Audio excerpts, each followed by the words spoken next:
My best friend smiled at me and said, "You like kids, right? Help get rid of one for me." What do you mean get rid of one? I gasped. My best friend Audrey waved her hand around dismissively. I meant like distract Kurt's little brother for me.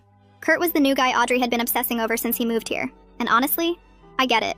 He had that cool guitar guy vibe going on that made him look like he was a missing member of One Direction.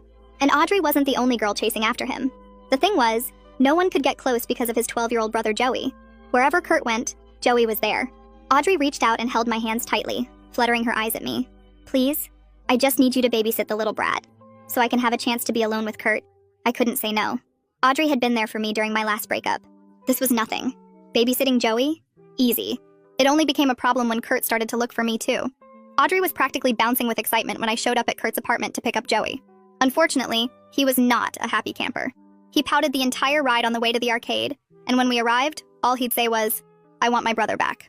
But I wasn't ready to give up on him. I held up my Dave & Buster's card and grinned. "All right, if you can beat me in any game, we'll go home."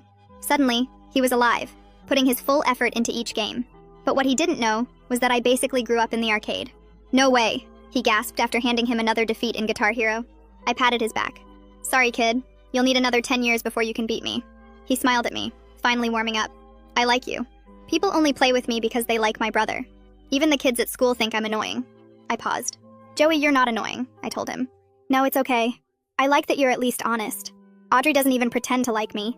She just stares at Kurt and acts like I'm not around," he said in a calm voice. My heart broke for him. I bent down and looked him in the eye. "You're a cool little dude. And Audrey? She'll come around." But somehow we both knew it wasn't true. Before heading back home, we made a pact. Anytime he wanted to hang out, I'd be there.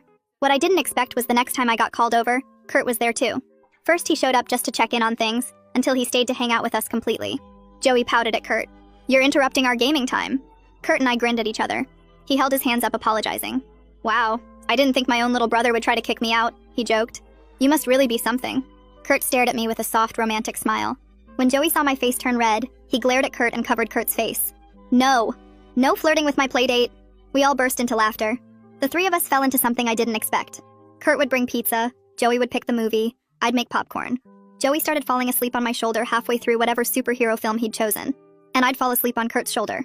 He shook my shoulder gently after moving Joey to his bedroom. "Hey, can I drop you off?" That was our first time alone. I expected it to be awkward, but it wasn't. We spent most of the time talking about Joey. I'm seriously thankful. Ever since we lost our parents, Joey's been having a hard time. He reached over from the driver's seat and held my hand. Everything felt right, until I remembered something crucial. Audrey. In the morning, Kurt texted me. "Would you want to get dinner together later?" Without Joey for once. Like, just us?